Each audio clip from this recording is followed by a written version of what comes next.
Thanks. I'm going to make a quick video on our recent research on sleep improvements in children with autism spectrum disorder using daily transcranial photobiomodulation. I'm Dr. Joe from ProNeurolight. We used a scale in our research. We used several. The one we're going to talk about now is the Autism Parenting Stress Index, designed by Silva. The Autism Parenting Stress Index is a tool designed to measure the stress experienced by parents or guardians of young children with autism. It assesses various factors contributing to this stress, including social, behavioral, and psychological challenges related to the child's condition. Stress among parents with autism is particularly high. Core symptoms, as well as comorbid behavioral and physical problems, have been found to affect parents' stress level. The APSI was designed for clinical use to identify areas where parents need support with parenting skills and to assess the effectiveness of interventions as it relates to parental stress. And I'm just going to show you a moment here what this looks like. It talks about these certain areas, and they rate it from not so stressful to so stressful sometimes we feel we can't cope. So they look at child's social development, ability to communicate, tantrums, aggressive behavior, self-injurious behavior, difficulty making transitions, sleep problems, diet, bowel problems, potty training, not feeling close to the child, concerns for the future of your child, and concerns for the future of your child living independently. What we looked at was the mean scale of these things is a 2.2. It goes 1, 2, 3, 5. It's not like you have to do it this way.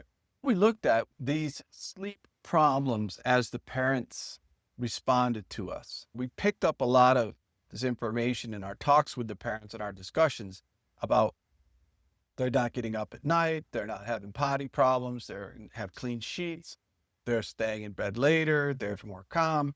And in our study of 35 children with the diagnosis of ASD, 60% of the parents reported sleep problems in their children. In our study group of families using transcranial photobiomodulation with follow-up, there was about 18 of them. Average age was 11. Majority of them were male. The average stress that the sleep problem caused the caregiver or the family was 2.33. Pretty high. We saw a 50% drop in sleep problems after they started using transcranial photobiomodulation.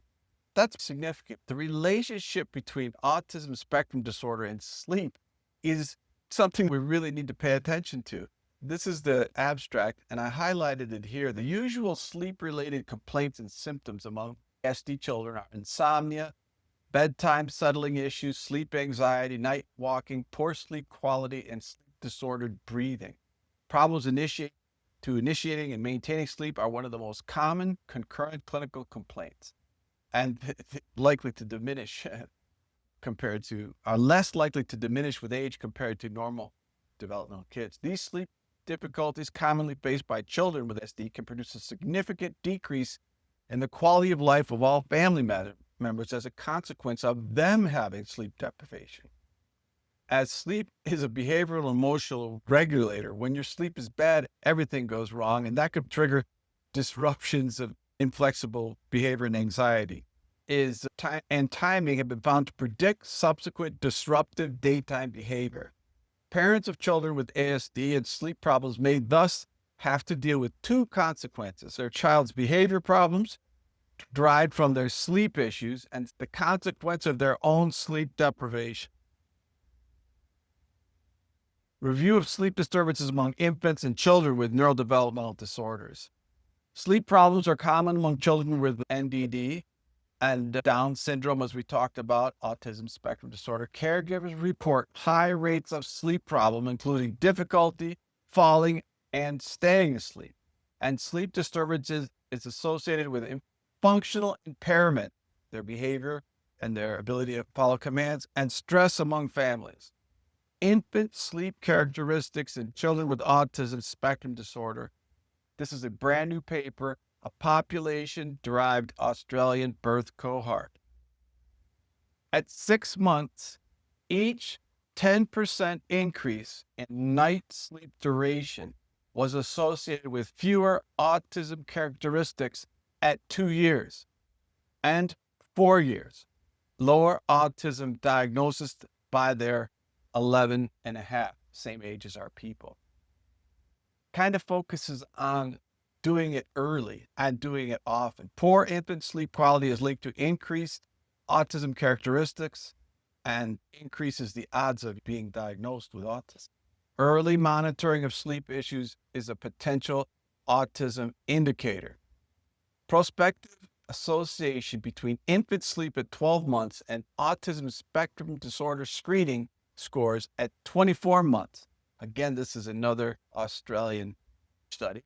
And the number of night wakings was the only sleep characteristic at 12 months to be significantly associated with the development of early ASD symptoms at 24 months. That's wild. Infants with more sleep problems by 12 months, especially waking more often during the night, showed an increased number of early ASD symptoms 1 year later. And so it goes both ways. Increase your sleep, more sleep, better sleep, reduce ASD symptoms. Less sleep, more ASD symptoms. And that's really why we like to use transcranial photobiomodulation, because we are focused on the glymphatic system. And the glymphatic system dysfunction in autism spectrum disorders leads to neuroinflammation, metabolic clearance rate problems, and clinical severity. Neuroinflammation is the hallmark of ASD. It is aggravated by glymphatic impairment, inability to clean out these toxins. Sleep disturbance commonly observed in ASD further compromise glymphatic clearance, creating a self-perpetuating cycle of metabolic imbalances and inflammation. The review synthesized the current findings on the glymphatic system's involvement in autism and emerging therapeutic strategies to enhance glymphatic clearance, reduce the neuroinflammation. And that's my paper at the top there, Photobiomodulation Therapy in the Glymphatic System, promising applications for augmenting the brain's lymphatic drainage system. And glymphatic clearance is enhanced during sleep. So if we change the sleep, we're going to change the glymphatic system. We're going to reduce the neuroinflammation.